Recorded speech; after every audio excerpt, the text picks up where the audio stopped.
All right, guys, welcome back again to the channel. As usual, back to let you know some of the stories making the rounds right at this moment as they concern the Super Eagles of Nigeria, South Africa national team, Benin Republic, Rwanda.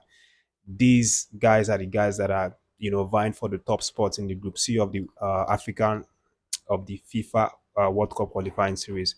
Of course, South Africa are still the king of that group, obviously the most informed team, and they show that with the points that they've been able to amass, throughout the fixtures, 17 points in total. Then the second place, Benin Republic with 14 points. We have Nigeria third with 11 points. Rwanda tying points with Nigeria at 11 points as well.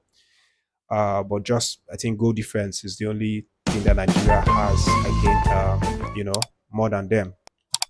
But straight to the most important thing, which obviously is something that a lot of you will probably have seen right now, or you will have heard it, because FIFA has now decided to query South Africa officially right now. So the moment everyone has been waiting for, the moment that Jonah Raw has been clamoring for in all of his interviews, calling out to CAF, calling out to FIFA to give them fair play, fair trial, fair treatment in terms of looking into what happened between the South Africa and Lesotho game back in March.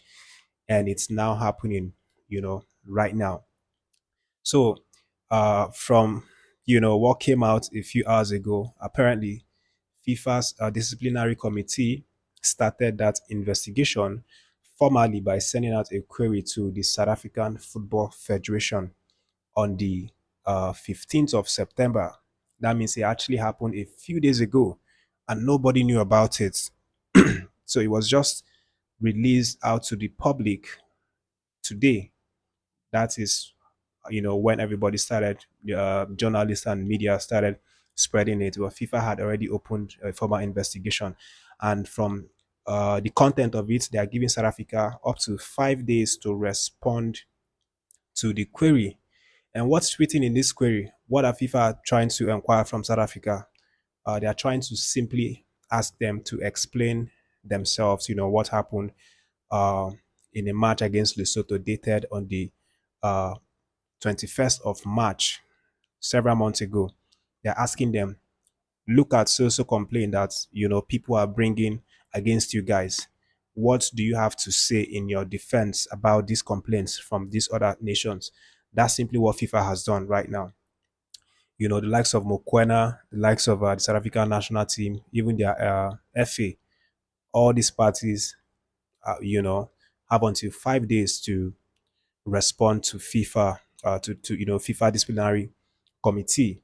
Nothing has been done yet, so there's no cause for trolling South African people or trolling South African team, obviously, because even if they end up deducting 3 points or maybe fining them monetary fine and leaving the points or whatever, because there is a series of punishments that could go down here, that could be handed back down here by FIFA to South Africa, and it doesn't have to be, or it's not only restricted to points deduction. It could also be like fine or any other kinds of punishment that FIFA deem,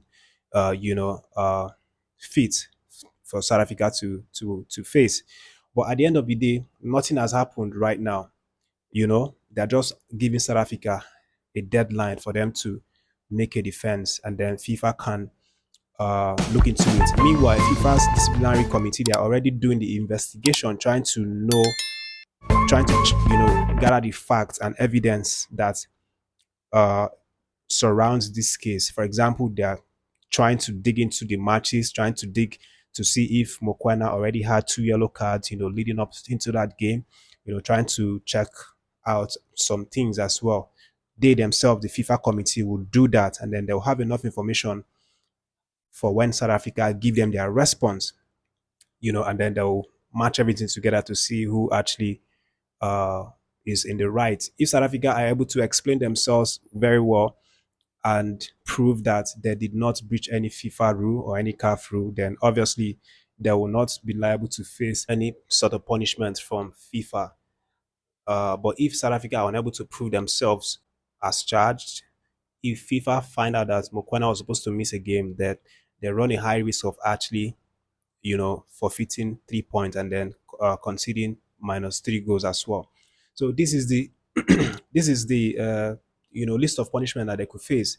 As I said, they could lose 3 points and -3 goals, and then that those points and goals will be given to Lesotho, and then they could face fine of payment of a certain amount of dollars, if FIFA feel that that's what they deserve, or they could face some ban. So these are some possible punishment that could be lined up if they are found guilty. But at the end of the day, it's going to be very difficult for South Africa to prove that they are innocent, because the stats and evidence have failed them. Because Mokoena clearly received 2 yellow cards leading up to that Lesotho game. The first one he received was in a game back in November 2023, when they played against Benin Republic, and then later in June of 2024 he received another one against Zimbabwe. So this is going to be very, very difficult for them to prove Mokwena's innocence. But we'll see what happens at the end of the day. It's also been reviewed right now that Lesotho did not apply, or they did not file any official complaints whatsoever against South Africa when it happened. So they are the ones that should be blamed the most in this whole situation. And it pains me a lot to even think of the fact that they are still the biggest benefiters of this whole thing, because at the end of the day, FIFA will now have to give them the 3 points and +3 goals, and they did not even work for it whatsoever. But it's their rights. Obviously, I'm not saying that they should not give them, and FIFA can't just carry the 3 point and 3 goals and throw away into the bush. So somebody would have to pick it up if South Africa are found guilty. Again, it's not decided yet. South Africa still have like 2 or 3 days. Today is 18th, so they still have a couple of days for them to make their entry, with the FIFA disciplinary committee. But let me know what you think about that. Obviously, this is some big news, because if this goes bad for South Africa, then it's going to blow the Group C World Cup qualifying series wide open for grabs, especially Benin Republic. It's going to give them a huge advantage. They will now be tying points with South Africa. But I think South Africa will still be leading the group. They'll still be topping with goal difference, because they have more goals, more plus goals than Benin Republic. Will they have more plus goals? They would have at least -3 goals from the punishment, but they would still be topping. Yeah, they'll still be topping at the end of the day. So but it would be very much open for contention. Benin Republic tying points with South Africa at 14 points, and then everyone has 2 games left to be played. Super Eagles of Nigeria, we are still there.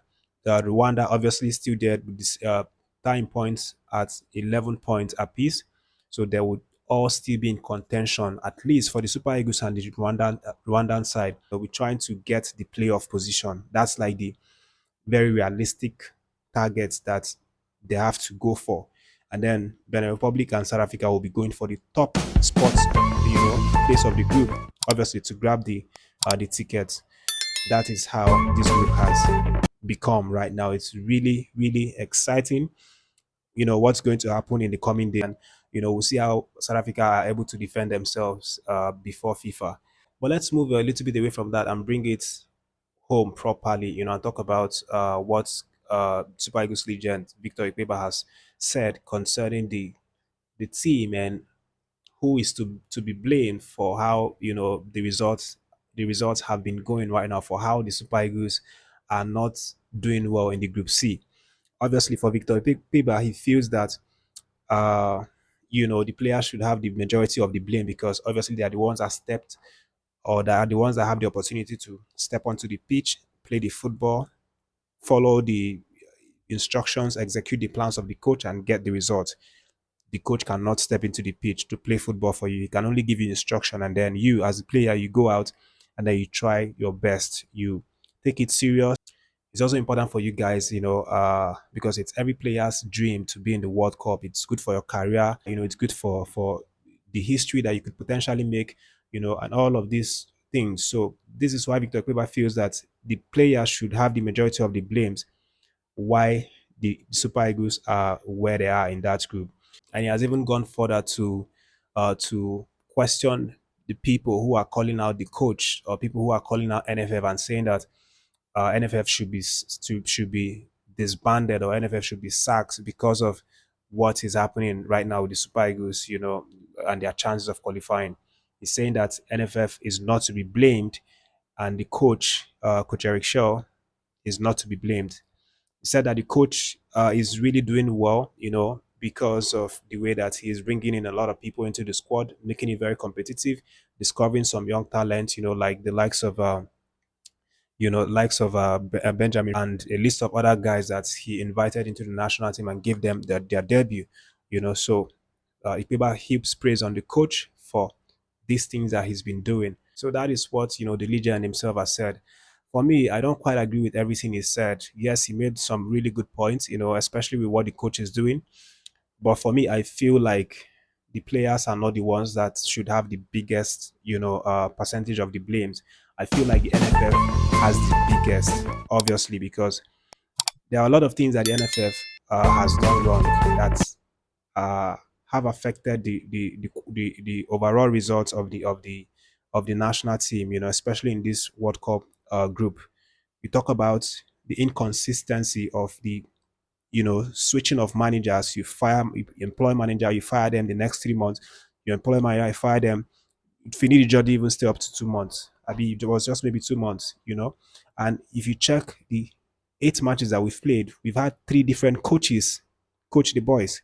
Posero coached them, Finidi George did, and then we have now Eric Shell. So you cannot expect to get results when you're consistently changing coaches like this. This is one of the reasons why I think NFF has the biggest blames. And then you talk about the scheduling, of course, which one of them came out to say. I talked about that in a previous video. The ex NFF's president mentioned that the scheduling is not really good. We see these players, um, not having enough time to actually even prepare for these games. That game against South Africa, maybe some of you don't know this, but the players did not have enough time to rest before they played that game. And while for the South African team, they played their game, so they were even resting for a few days. They had like an extra 2 or 3 days of rest and settling to enjoy, before the Super Eagles even came to their country. So these are some of the things that you cannot expect these things to happen, and then the players will still come and win the matches. They are not machines. It's not really possible. But that's my opinion as well. You guys can let me know what you think about it. But most importantly, react to this South African, query right now from FIFA, and what you think is going to happen. Do you think South Africa will pass the test and defend themselves, defend Mokwena, defend whatever it is that FIFA are asking them concerning that match on the 21st of March this year?